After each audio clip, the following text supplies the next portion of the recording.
How's it going, my friends? Today I want to show you not only how to make these awesome fire starters, which, by the way, I have tried a lot of fire starters that you can buy and pay good money for. These are still my favorite. They're the very best, and I can make them essentially for free. So I'm going to show you how to do that with only what I have here on this table. It's just going to be free with just literally trash hanging around your house. But I'm also going to show you how you can use them to start a fire. In a really short video, which I'll link to right here, I showed how to make these ones before, but it was like lightning fast. So today I'm gonna take my time a little bit more to show you these and honestly show you how they perform, because why would you bother making these if you didn't know how well they did? So first we have an egg carton. Hopefully it should be a little bit obvious, but the egg carton should be of the paper variety, not styrofoam. Don't use a foam egg carton to try to do this with. That will melt, this will burn. So we're gonna start with that. The next thing you need is dryer lint. Now ideally you would use dryer lint from like when you wash your cotton towels or sheets or whatever, and you wouldn't have so much like synthetic fabric in there. But honestly, I just grab whatever lint is in the laundry room trash can, I pull it out, or sometimes I remember to tell my wife and she'll just set some aside. I don't have to take it all because we have a lot of laundry, I have a bunch of kids. But I just take out what, whenever I wanna make some of these or whenever I need some more dryer lint, and I just grab some out of the trash can. Oh man. So what we're gonna do is we're gonna take this dryer lint and we're gonna literally just fill reasonably well. Kind of the more the better. I mean, I don't want to pack it in like super duper tight, but reasonably tight is good. So kind of whatever lint you have, fill it in and kind of pack in each of these holes in the egg carton. I want to minimize the hair, so whatever hair I get, I am going to try to set aside. I have plenty of lint here, probably more than I often use, so I am going to go ahead and kind of try to distribute it reasonably evenly across all of these. And it's all right to compress it in pretty good. Get some of this hair out. Hair doesn't smell good. However, because of what we're using, we're going to be sort of negating the smell of anything that could be in your lint, because these fire starters are also the best smelling fire starters there are. All right, that's pretty good. It doesn't have to be perfect. All right, the next thing that we need to do is we need some wax. Wax is gonna make this burn for a really long time. It's also gonna help make these essentially waterproof. So anyway, that's part of why these are so awesome, is because they're basically waterproof. I literally take these scented candle warmer, these scented melts really, that you just stick into a little warmer and they make your house smell nice. My wife buys these all the time, and after a while they stop to put out very much scent. But rather than just dumping that wax in the trash, we dump it back in the container it came in. If you look close, you can see that it's like not the smooth top that it comes with. And then I can use it for this. This one is vanilla and caramel spice. This one from Yankee Candle, sugared cinnamon apple. Man, I'm gonna go with that one first. All right, I don't wanna mix these because I don't wanna end up with any really weird smells. I'm gonna take this, it's just a little backpacking camp stove that I have. A little igniter on it. I'm gonna start it up.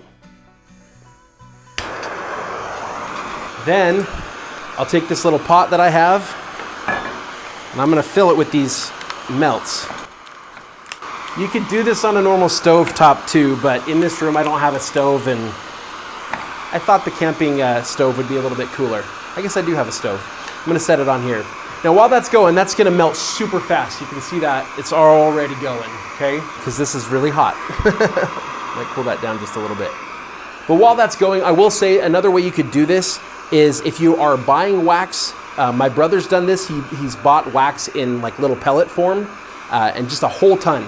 And that way, if you wanted like unscented wax for your fire starters, that would be just fine.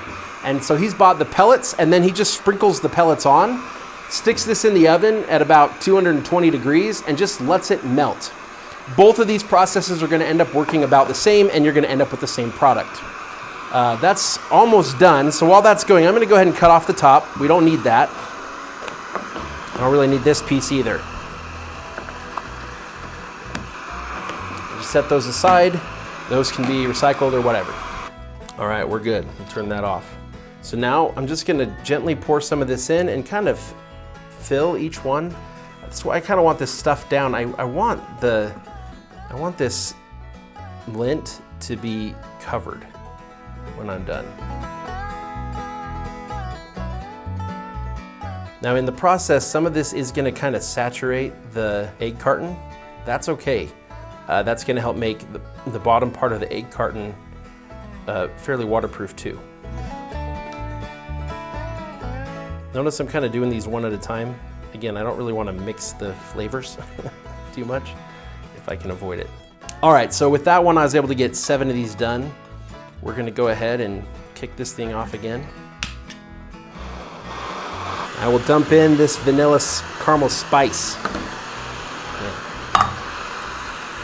It's crazy, the majority of the wax on these things, even after you've used them all up, the majority of the wax is still here, right? So why throw it away when we can use it for such a cool use? Like I said before, it kind of saturates through. That's fine. That's gonna make this pretty water repellent.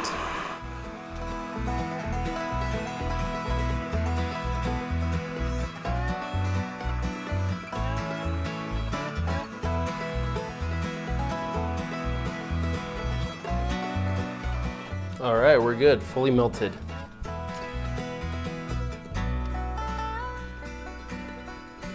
Got a little bit extra. Let's see if any of these, a few of these could probably use just a little more.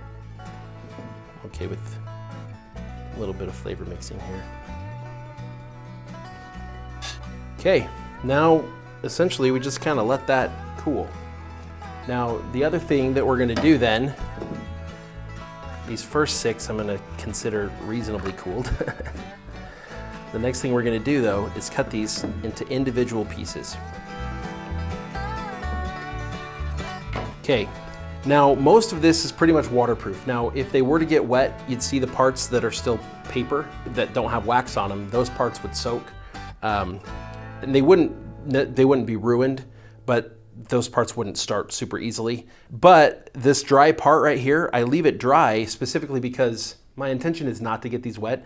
I usually store them inside of like a Ziploc bag, like a gallon freezer bag that are fairly durable. But if they're dry, this is the part that's easy to light. So if I can start either with a match or a lighter, I can start this, or if I just have a flint and steel and I can start some really, really nice small tinder, then I'm in pretty good shape because I can use whatever flame I have there to ignite the corner. And once it gets into the wax and into here into the lint itself, this stuff's just gonna burn and burn and burn for several minutes.